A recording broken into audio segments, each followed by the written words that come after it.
Imagine you're just being chilling doing some schoolwork since you're the #1 procrastinator, and then all of a sudden you find yourself falling flat on the ground harder than only it being removed from steam.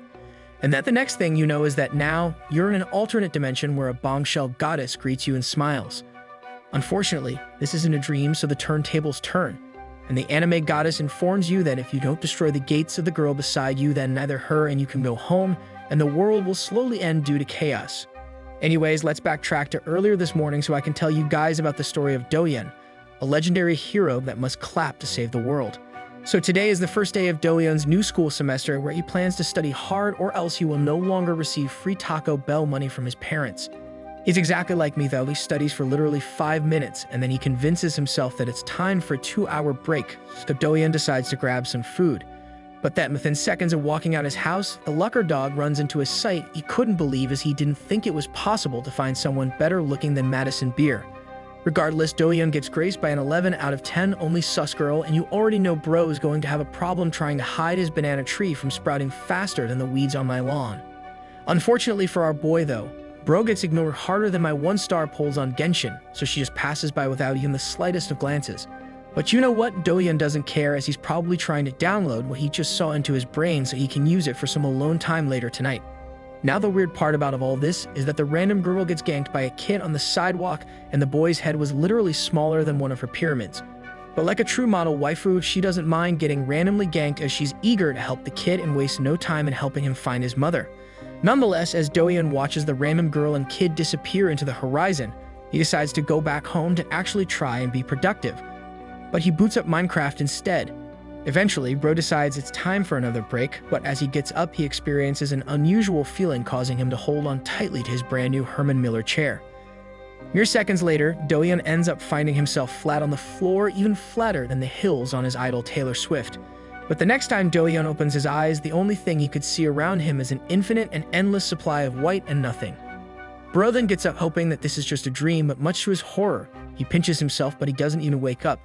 So now with the realization that maybe he actually is screwed forever, he tries his hardest to yell out for help, but again, nothing happens. As such, Doyeon decides to let one massive one rip since no one can smell it anyways, but just as he thought all hope is lost, a bright flash appears out of nowhere.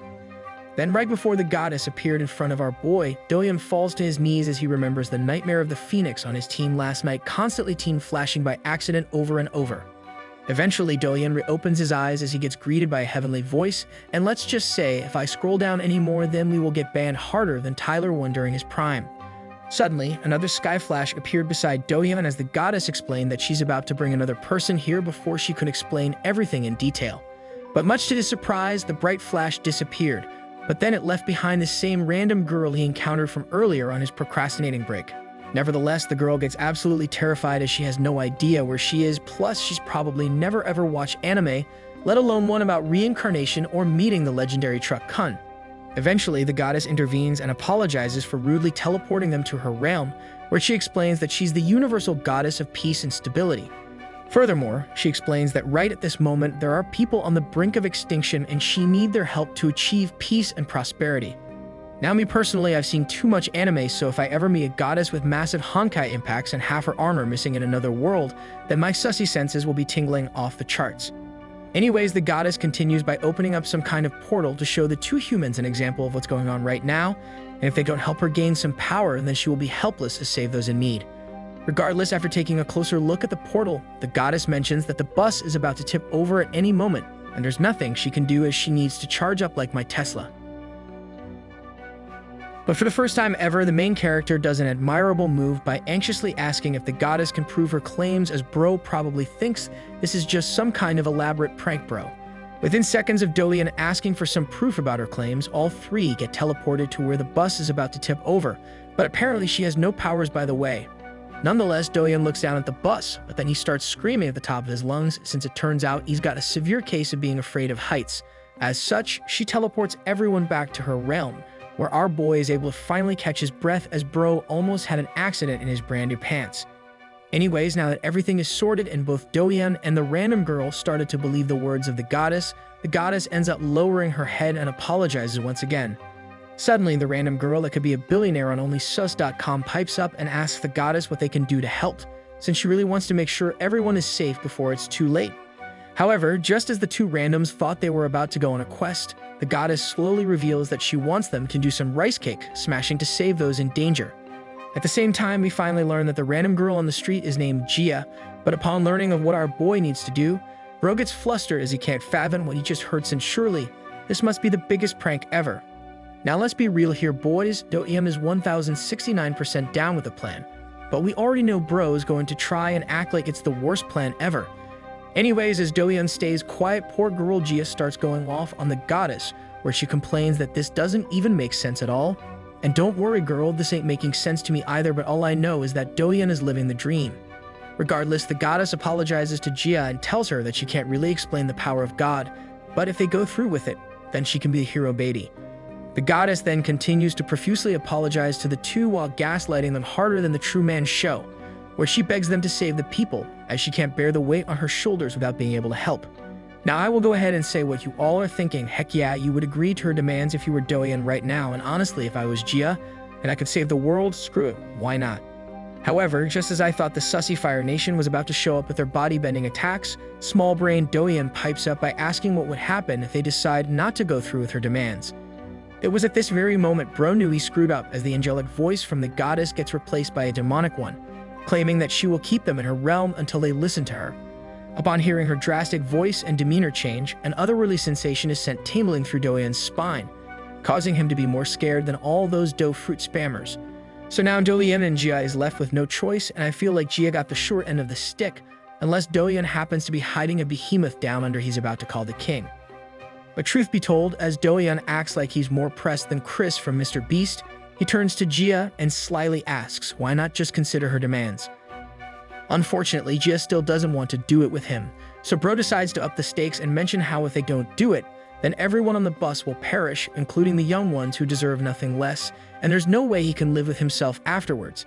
Nevertheless, Gia takes a few minutes to contemplate on whether or not it's worth it, even if it seems like this is just a setup, but whilst remembering the people on the bus, she gives in and she's truly the angelic one rather than the goddess. Upon hearing her agree, Do-yeon's banana tree plantation instantly activates Harden, causing him to promptly try his best to hide his excitement. Gia then continues on and explains that they just need to get it out of the way because they have no choice, and she might as well be Sydney Sweeney to save the world.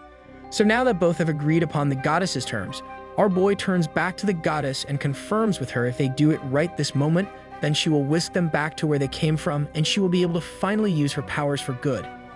And so the two get ready on a makeshift bed, but it turns out Bro is about to experience his first ever rice cake smashing, so he starts profusely sweating. However, it's now revealed that the goddess added some terms to the agreement where both of them have to end up reaching the climax of the mountain, or else it doesn't count and they need to keep going. So who do you guys think is more sussy here, the goddess or our Bro, since this is crazy?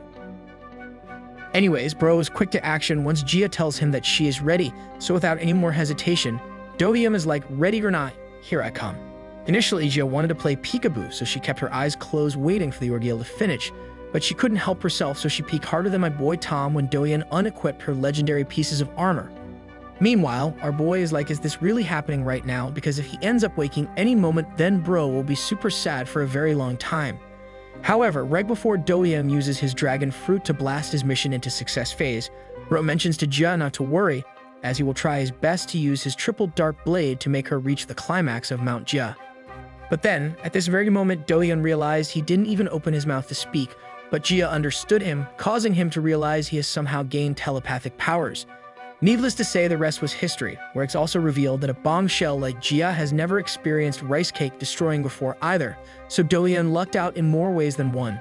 So long story short, Bro started to identify as the ultimate attack helicopter, while Gia used Niagara Falls as her pronouns due to how splashing the waterfall was. And after successfully completing the hardest mission ever known to man, the goddess flies up into the sky and thanks the two whilst looking like the most sussy megabaka ever, full of smiles and a massive glowing aura. She then bows down before them, thanking them a million times, claiming that without their help, she would have never been saved. Unfortunately for Do-yeon, Gia interrupts the goddess while she was busy trying to cosplay an angel in distress, ordering the goddess to teleport her back to where she came from. As such, the goddess complies with her demand, so she whips out her right arm, looking like she's about to send a Rasengan towards them. But instead, a massive beam of light began to engulf them. At the same time, Do-yeon attempts to evade the beam as he secretly wanted his second try at breaching Jia's narrow doors, but his reactions were too slow, and so Bro gets snapped back to reality, where he finds himself back on the floor with hella drool encumbering his face underneath. He then runs to the closest mirror, hoping that everything was real, but Bro has no idea if it was just a dream or not, or maybe his sus self has finally overtaken his physical form. Eventually, Do-yeon comes to the realization that if everything did happen, then he can ask Jia if he ever runs into her again, but he begins to worry about the Po-Po coming as his Mega Sussy evolution was a little bit too much. Nevertheless, Bro decides to act like nothing ever happened, so he calls up a friend to go eat some Korean food as he's hungrier than Matt Stoney. As he begins talking about playing Valorant with his buddy, it dawns on him that he totally forgot about his assignment that was due yesterday. But then, as he starts freaking out in the restaurant, his gaze randomly stops at a nearby TV where there's breaking news about a bus miraculously being saved out of nowhere.